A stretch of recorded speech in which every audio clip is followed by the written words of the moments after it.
Hello everyone, welcome back to the channel. My name is Dave, and in this tutorial, we're going to be taking a look at dividing polynomials. You can recall from your study of quadratic equations, if you have something like x squared minus 2x minus 15, we can solve this equation by factoring. In other words, we take the equation x squared minus 2x minus 15 equals 0, and we separate it into two factors. We do this by looking for two numbers whose product is negative 15 and whose sum is negative 2, and we get the two terms x minus 5, x plus 3. When we try to solve each one of these linear terms individually, we get x equals 5 and x equals negative 3.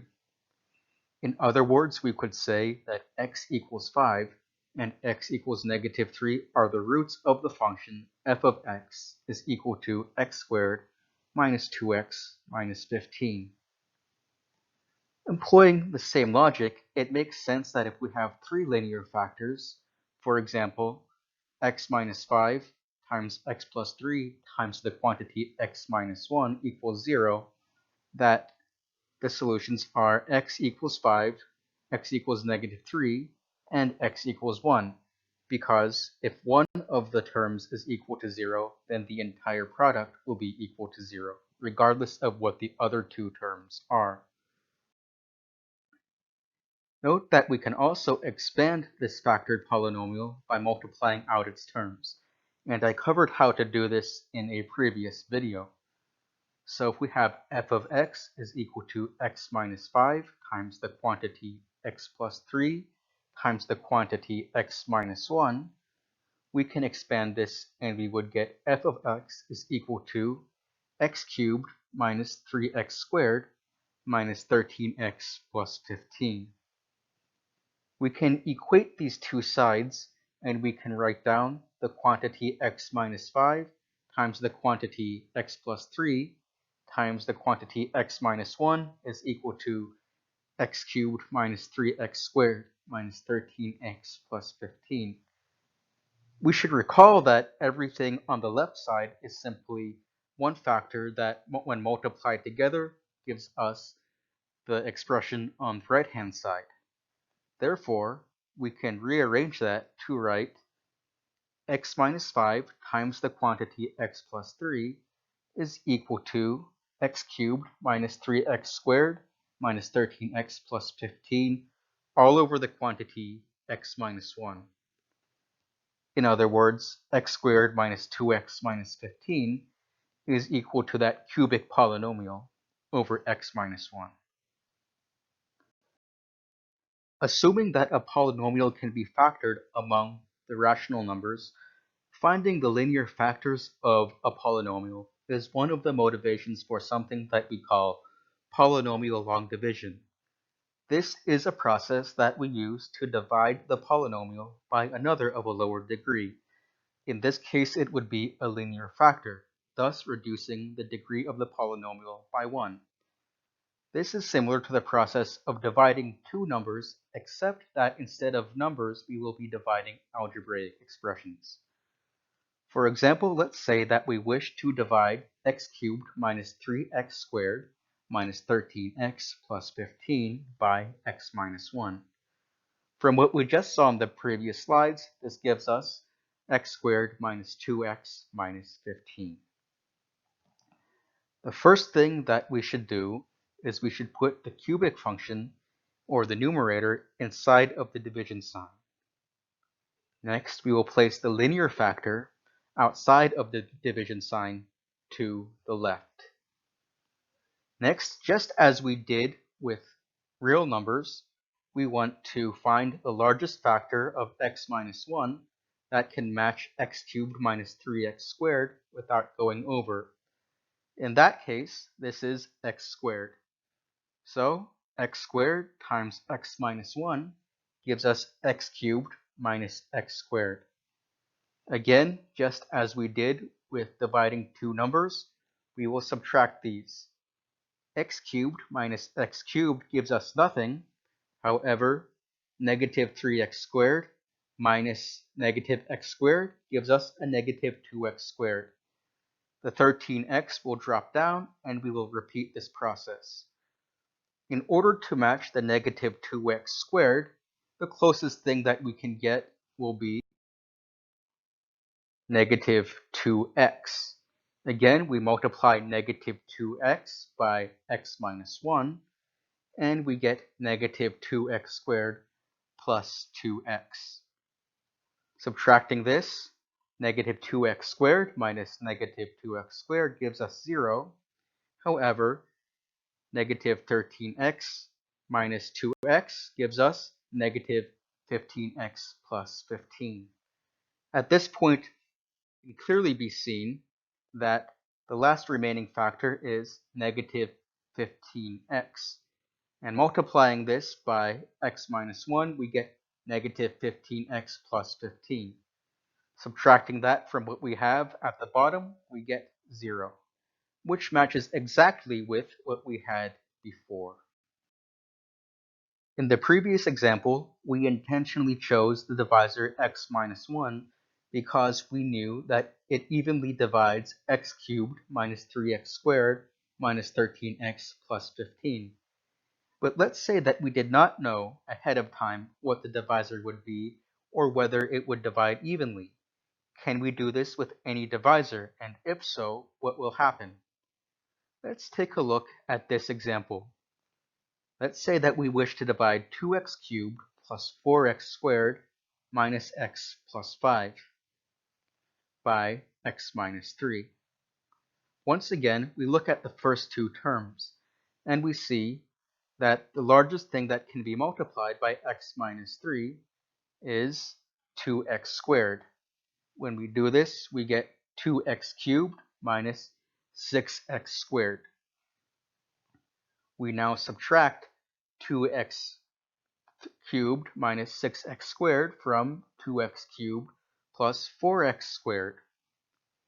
This will give us a positive 10x squared minus x. Once again, we look at the remainder and we see what can be multiplied by x minus 3, and this is 10x. Multiplying 10x by x minus 3, we get 10x squared minus 30x. We subtract these and we get 29x plus 5. Once again, we try to match the first term there, so we want to multiply x minus 3 by 29. And if we do this, we get 29x minus 87, and subtracting these two, we would get 92. 92 is our remainder, and just as we can write a mixed number for dividing two real numbers, we can also write down the answer to this division problem as 2x cubed plus 4x squared minus x plus 5 over x minus 3 is equal to 2x squared plus 10x plus 29 plus 92 over the quantity x minus 3. This brings us to a fairly important theorem in polynomials. As we saw when we divided 2x cubed plus 4x squared minus x plus 5 by x minus 3, we had a remainder of 92. If we happen to evaluate this polynomial at x equals 3, we also get 92. And to show what we mean by this, 2 times 3 to the cubed plus 4 times 3 squared minus 3 plus 5 is indeed equal to 92. This illustrates the remainder theorem, which can be stated in this fashion. If a polynomial p of x is divided by x minus a, then the remainder is equal to p of x evaluated at a, or more succinctly, p of a. Moving on, we'll talk about synthetic division. Synthetic division is nothing more than a shorthand method for dividing a polynomial by x minus a. It's very similar to long division, but it's a shorthand, in that we only work with the coefficients. For example, let's say that we wish to divide 2x cubed plus 4x squared minus x plus 5 by x minus 3. The first step is to write the value of a in the top left-hand corner, thusly. Next, we will write the coefficients of p of x in the top row. So the coefficients of p of x are 2, positive 4, negative 1, and 5. Next, we will simply bring down the first coefficient, which happens to be 2. So they usually draw a line, and they directly copy the 2 in its place. Next, we will multiply by a and place the result below the next coefficient, and then add. This is continued until we reach the end. So 2 times 3 gives us 6. Adding these two values gives us 10. Multiplying 10 by 3 gives us 30. Adding negative 1 to 30 gives us 29. And multiplying 29 by 3 gives us 87. And finally, adding 5 plus 87 gives us 92. As we can see, the result is the same, but it's slightly faster. Let's do one more example. Again, we will write the value of a in the top left-hand corner. Notice that if we have x plus a, this becomes x minus negative a. So since we have x plus 5, this is in fact x plus negative 5. So we write negative 5 in the top left-hand corner. Next, we will write down the coefficients of p of x in the top row. These are 3, 14, negative 1, and 20. Next, we'll draw a line, and we will bring down the first coefficient without doing anything to it. So directly under the 3 and under the line, we write the number 3. Finally, we will multiply by a, placing it directly below the next coefficient and add, and continue this process all the way down the line until we reach the last number. So 3 times negative 5 is negative 15. 14 plus negative 15 is negative 1. Negative 1 times negative 5 is 5. Negative 1 plus 5 is 4. And 4 times negative 5 is negative 20. Adding these gives us a remainder of 0. Therefore, the answer is 3x squared minus x plus 4. Before I close, I'd like to mention a couple of remarks. The degree of the remainder must always be less than the degree of the divisor. Otherwise, we could continue our division and simplify our answer even further. Next, polynomials are closed under addition, subtraction, and multiplication, but not necessarily under division. What this means is that if we add, subtract, or multiply two polynomials, we will always get another polynomial. But this is not the case with division. As we saw, when we have a remainder, one of the terms can be a rational function, and this is not a polynomial. Next, if the remainder of p of x over x minus a is equal to 0, then x minus a is a factor of p of x. Finally, when we use synthetic division, we can only divide by linear factors.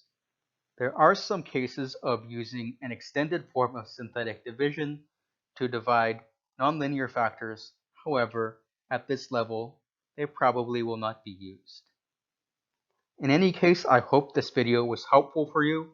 If you like this, please subscribe to the channel and give me a thumbs up. Once again, thank you very much for watching this video, and I will speak with you in the next video.